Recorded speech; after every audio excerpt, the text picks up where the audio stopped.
Hello les gars, j'espère que vous allez bien. On se retrouve dans cette nouvelle vidéo. Je vais vous expliquer comment choisir un bon pinceau pour le teint.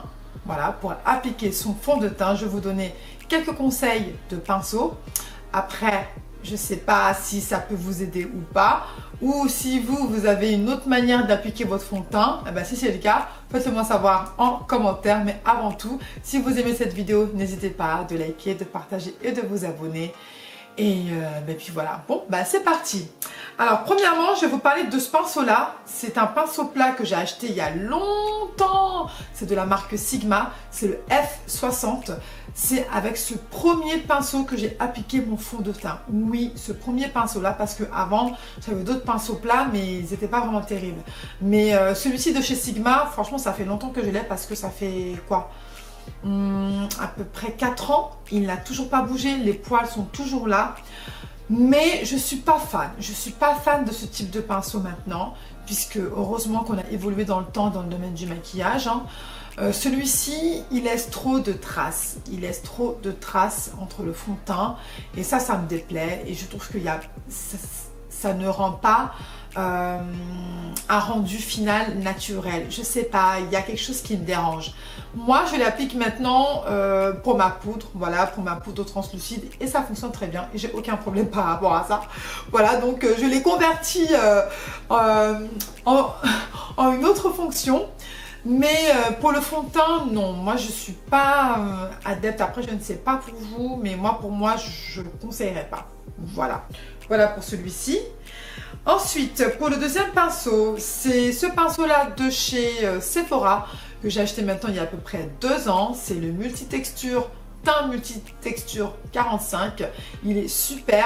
Là, on est dans un pinceau kabuki, d'accord, avec un bout de poil rond de taille moyenne. Les poils sont super doux. J'ai aucun problème par rapport à ça. Je l'ai lavé vraiment plusieurs fois. Et les poils ne bougent pas. Quand j'applique mon fond de teint, je suis vraiment satisfaite puisque je tapote comme ça tout doucement et le produit pénètre bien dans la peau. Il n'y a pas de démarcation comme le pinceau plat. On ne voit pas du tout en fait des espèces de traits là ici.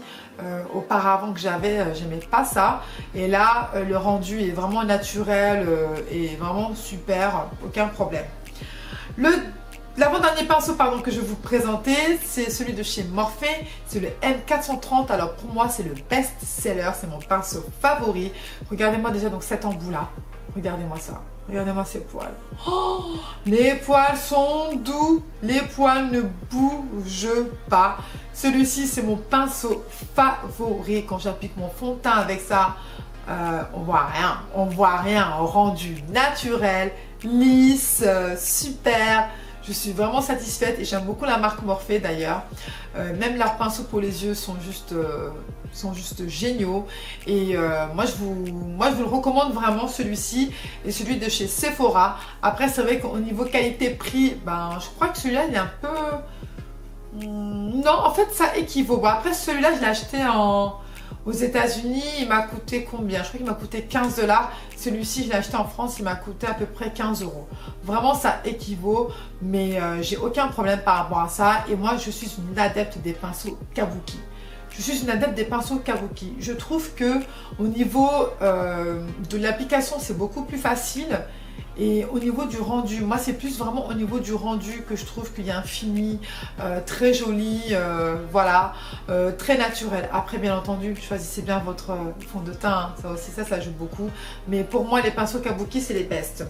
Et la dernière option, c'est la Beauty Blender. Et oui, comme vous le savez toutes, la Beauty Blender, hein, on est d'accord, tout le monde connaît, c'est très simple. Au niveau de l'application, voilà, ça fonctionne aussi très bien. Ça fonctionne en 2 en 1 avec le concealer de ce côté-là et de ce côté-là pour le fond de teint. Voilà. Donc, après, c'est à vous de choisir vraiment dans quel type de pinceau vous voulez appliquer votre fond de teint. Vous avez plusieurs choix, vous avez plusieurs prix, vous avez plusieurs modèles, donc il n'y a aucun souci par rapport à ça. Mais moi, de mon point de vue personnel, je préfère plus les pinceaux kabuki. Bon, ben c'est tout. Je pense que cette vidéo est terminée. Dites-moi en commentaire, vous, comment vous aimez appliquer votre fond de teint. Après, il y en a, elles aiment bien appliquer au doigt. Hein. Mais moi, personnellement, je ne suis pas vraiment adepte au doigt. Personnellement, j'ai essayé parce que je me souviens que quand j'étais sur le stand de NARS, c'est vrai que NARS, eux, ils appliquent leur fond de teint au doigt. Mais j'ai essayé, mais franchement, j'y arrive pas du tout. Personnellement, j'y arrive pas. Je sais pas, mes doigts sont... Non, non, non, je sais pas. Ça me plaît pas. Après, c'est une option. C'est une option, faut voir. Mais cette option-là, en fait, non. C'est pas bon. Bon, sur ce, cette vidéo est terminée. Si cette vidéo donc vous a plu, comme je l'ai dit au début de cette vidéo-là, n'hésitez pas de liker, de partager et de vous abonner. Je vous ferai une autre vidéo sur les pinceaux pour les yeux très prochainement. Voilà les gars, je vous fais des bisous et surtout, prenez soin de vous. Bye.